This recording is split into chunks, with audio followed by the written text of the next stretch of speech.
guys, my name is Lucy Griffiths. How do you get the confidence to tell your story, to put yourself out there and be authentic and genuine and real? It's a challenge. It's hard to be vulnerable and have your audience connect into you, but at the same time maintaining some privacy.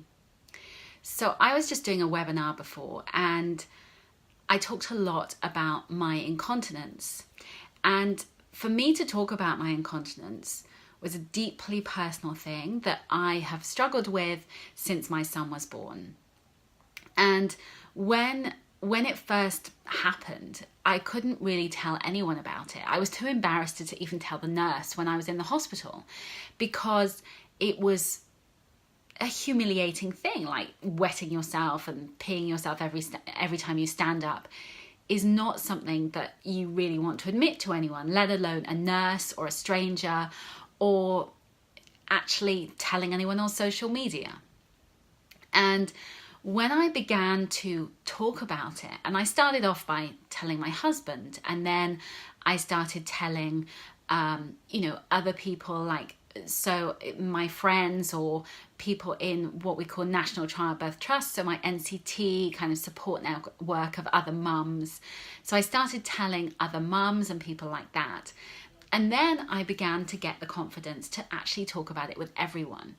And now I'm very open about my incontinence and it's part of my story. And if you start telling vulnerabilities about yourself, whether it's whether that might be postnatal depression or whether that might be your mental health issues or some other issue that you have in your life, actually, when you start telling people your story, people connect in. They have much greater sympathy and empathy with your story.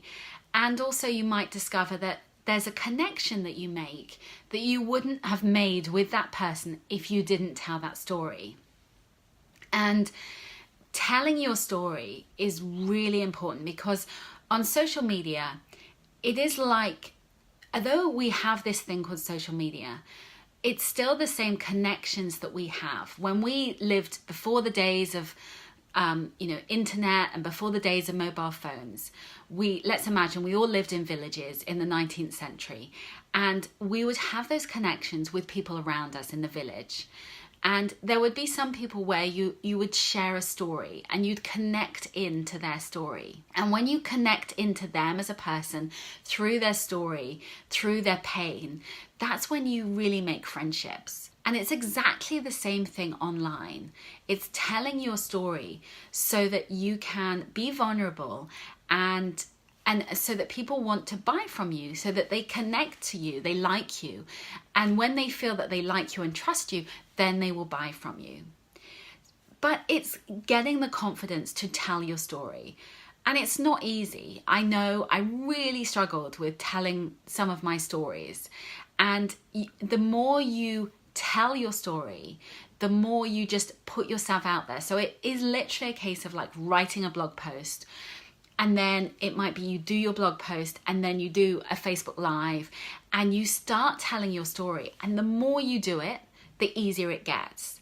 And now when it comes to like me and incontinence or something, I don't think twice about it. I just do it. Whereas there was a time where I really struggled with it and I really had great difficulty in telling those stories. So start thinking about how you tell your story and also about like how you can really use your vulnerability to connect in. So why does this matter? Well, on one level for social media, people relate to people. So they want those stories because they feel like they know you. Number two, it is also about those stories are the powerful things that can help you to get media coverage. So when we are selling a product, when we're selling ourselves as a personal brand, actually, newspapers don't want to know like, oh, this is my business, yada, yada, yada. But they do want to know like stories of how you as an entrepreneur set up a business because you struggled with a particular issue, whether that was like your mental health, postnatal depression, or whether you just felt compelled to tell a story because of the way you felt about yourself or you had to solve a problem. And people want to know that. So they want to know those things when they are hearing stories. And so that's what really makes you interesting when you are when you're genuinely connecting in. And that's what the media is interested in, as well as social media, because that's actually what plays. So don't be afraid to tell your story. Start practicing telling your story. Write a blog post. Start doing social media. And the more you put yourself out there, the more you tell your story, the more others will resonate with your story. Okay, I am going to love you and leave you. I will speak to you soon. Much love.